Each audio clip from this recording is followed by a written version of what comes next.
Hanya segelintir kecil ulama yang menyatakan tidak boleh secara mutlak. Setahu saya, sepanjang sepengetahuan saya, ya, ulama yang tidak memperbolehkan seperti Syekh Muqbil rahimahullahu taala. Syekh Muqbil rahimahullahu taala. Yang secara mutlak tidak memperbolehkan adanya ikut-ikutan nyoblos dalam pemilu.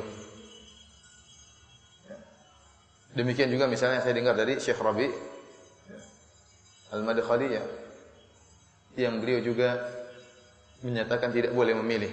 Meskipun ada fatwanya yang sebelumnya yang cenderung untuk memilih berdasarkan fatwa ulama kibar, para ulama besar. Tapi ada kaul beliau yang lain, pendapat beliau yang lain yang menyatakan tidak perlu memilih, ya, dengan alasan-alasan dan hujah-hujah yang beliau sampaikan. Akan tapi kalau kita lihat ulama yang lainnya, semuanya menyuruh untuk memilih. Contohnya para ulama besar seperti Syekh bin Baz rahimahullahu taala. Kemudian Syekh Ibnu Al-Utsaimin rahimahullahu taala, Muhammad bin Shalih Al-Utsaimin. Kemudian contohnya Syekh Al-Albani rahimahullahu taala. Kemudian contohnya mufti yang sekarang Abdul Aziz Al-Syekh. Contohnya Lajnah Daimah, yaitu Lajnah Daimah adalah lembaga fatwa resmi dari Arab Saudi yang tidak diduduki oleh kecuali ulama-ulama besar. Contohnya seperti Syekh Abdul Muhsin Al-Abbad hafizahullah taala. Ya, contohnya juga Syekh Ubaid Al-Jabiri hafizahullah taala. Contohnya juga Syekh Shalih Al-Luhaidan yang dulu merupakan ketua Mahkamah Agung di Arab Saudi. Kemudian banyak sekali para ulama. Contohnya lagi seperti murid-muridnya Syekh Albani, Ali Hasan, kemudian Masyhur Hasan dan yang lainnya. Semuanya membolehkan untuk memilih. Apa hujah yang membolehkan memilih dan apa hujah yang mengatakan tidak boleh? Dari sini, sebelum saya menyampaikan hujah-hujah, maka sangat jelas bagi kita, ini masalah permasalahan khilafiyah, dan ternyata mayoritas ulama menyatakan boleh untuk memilih. Hanya segelintir kecil yang menyatakan tidak boleh memilih. Terutama ulama-ulama yang masih hidup sekarang kebanyakan menyuruh memilih. Oleh karenanya aneh kalau kemudian timbul misalnya orang-orang yang tidak memilih, menghina orang-orang yang menganjurkan untuk memilih dengan mengatakan mereka ikut hawa nafsu misalnya, atau mereka misalnya menyesatkan umat misalnya, atau menggiring umat kepada kesesatan misalnya. Ini tidak benar, ini tuduhan yang tidak benar. Kita pun tidak berani berbicara tentang masalah ini kecuali dengan bimbingan para ulama. Bahkan teman-teman sudah bertanya langsung kepada para ulama yang masih hidup sekarang ini. Dan para ulama yang akan datang di negeri kita juga rata-rata menyuruh memilih. Ya. Artinya dari guru-guru kita seperti sekarang Syekh seperti Syekh Ibrahim Ar-Ruhaili, kita sudah tanyakan langsung. Syekh Abdul Malik Ramadhan yang akan datang juga membolehkan. Yang punya buku judulnya Madariku An-Nazar, itu pandangan tajam dalam masalah politik, dia membolehkan untuk memilih. Artinya justru sebaliknya, orang-orang yang menuduh bahwasanya sebagian ikhwan yang membolehkan memilih dengan tuduhan yang tidak, seakan-akan mereka menutup mata. Mana fatwa-fatwa ulama yang membolehkan, seakan mereka tidak mau lihat. Ini ulama terlalu banyak yang membolehkan. Yang tidak membolehkan sebutkan berapa orang. Yang membolehkan terlalu banyak, semuanya. Yang sudah meninggal dunia pun masih hidup sekarang. Lajnah Daimah sekarang, ulama besar di Arab Saudi, semuanya membolehkan. Oleh karena justru perkaranya sebaliknya, mereka menuduh kita yang menyuruh untuk memilih, dikatakan manhajnya enggak benar, menyimpang. Kita bilang, loh, bagaimana kita ikut para ulama, kemudian dituduh yang tidak, sementara kalian ikut siapa? Oleh karena tidak perlu kita menuduh yang lain. Silakan masing-masing menjalankan pendapat yang dia yakini tanpa harus menjatuhkan pihak yang lain. Ya, kalau seandainya harus menjatuhkan, maka kita berhak untuk lebih utama untuk menjatuhkan. Bukan kita yang dijatuhkan, namun kita tidak melakukan demikian. Kita tidak melakukan demikian.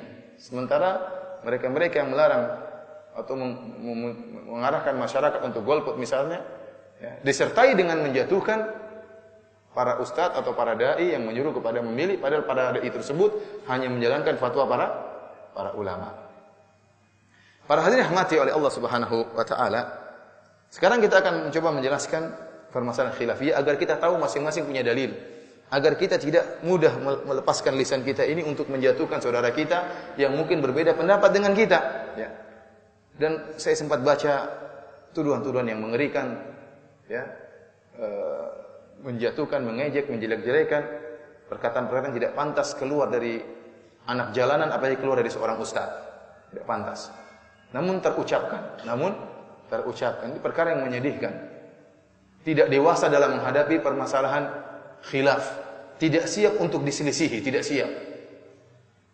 Kalau para ulama besar seperti Imam Syafi'i, Imam Malik, Imam Ahmad, Abu Hanifah siap untuk diselisihi, siap untuk dikritik. Bagaimana orang-orang yang kerocok-kerocok seperti kita ini? Tidak siap untuk dikritiki, tidak siap untuk diselisihi. Terus bagaimana manhaj Ahlus Sunnah dalam menghadapi permasalahan khilafiyah? Dia mengatakan itu ulama semua salah, ini yang benar. Itu kan menurut kamu yang paksakan.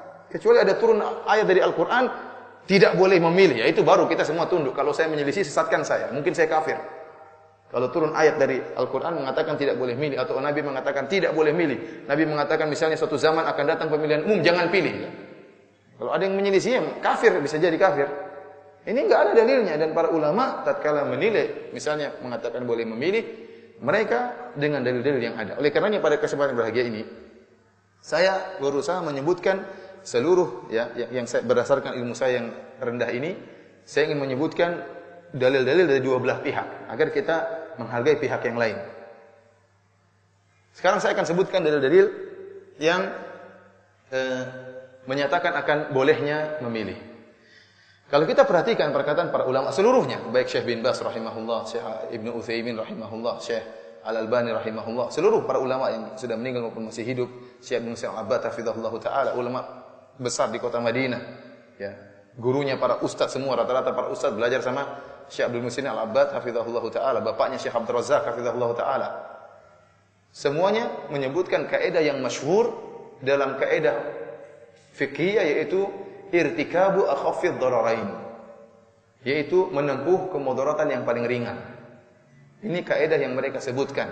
Kenapa dibolehkan pemilu? Dalam rangka untuk menempuh kemudaratan yang paling ringan. Artinya apa? Demokrasi itu suatu kemudaratan. Tetapi kita berusaha memilih kemudaratan yang paling ringan. Apa maksud kaidah ini? Maksud kaidah ini artinya ada dua kemudaratan yang datang kepada kita dan tidak bisa kita hindari. Tidak bisa kita hindari. Maka tatkala tidak bisa kita hindari kedua kemudaratan ini, maka kita milih kemudaratan yang paling ringan untuk menolak kemudaratan yang lebih besar. Itu maksud dari kaidah ini. Kaidah ini berbeda dengan kaidah ad-daruratu bihul mahzurat. Ada kaidah yang lain yang disebut dengan darurat menghalalkan yang haram. Contohnya Allah Subhanahu wa taala menyebut dalam Al-Qur'an illa ma turirtum alaih, kecuali yang kalian dalam kondisi darurat, ya. Faman iturra ghairu baghin wala 'adin fala itsma alaih. Barang siapa dalam keadaan darurat, maka boleh makan babi misalnya. Boleh makan babi, boleh makan bangkai yang haram, boleh. Allah menyebutkan kalau dalam keadaan darurat. Ini kaidah tersendiri. Artinya barang siapa yang tidak makan bangkai bakalan mati, maka dia boleh makan bangkai. Artinya dalam kondisi darurat, perkara yang haram bisa menjadi apa? Halal. Kalau dia tidak melakukan perkara yang haram tersebut, maka dia bisa binasa. Contohnya seperti tadi, seperti makan bangkai. Dia dalam keadaan lapar, ternyata tidak ada makanan kecuali bangkai, dan bangkai hukumnya haram, najis. Daripada dia meninggal dunia, maka dia hendaknya makan bangkai tersebut untuk menyelamatkan nyawanya. Ini haram menjadi halal karena dalam kondisi darurat. Kalau dia tidak makan, maka dia meninggal dunia. Contohnya seperti Ammar bin Yasir rahimahullah radhiyallahu anhu yang terpaksa untuk mengucapkan kalimat kufur. Kalau tidak dia akan dibunuh oleh orang-orang musyrikin sebagaimana ayahnya dan ibunya dibunuh radhiyallahu taala anhum ajma'in. Ya. Maka Allah mengatakan illa man ukriha wa qalbuhu mutmainnun bil iman. Kecuali orang yang dipaksa akan tapi hatinya tenang dengan keimanan. Ini kaidah tersendiri yang disebut oleh para ulama dengan ad-daruratu bihul mahdzurat. Kedaruratan, kondisi darurat menghalalkan sesuatu yang haram.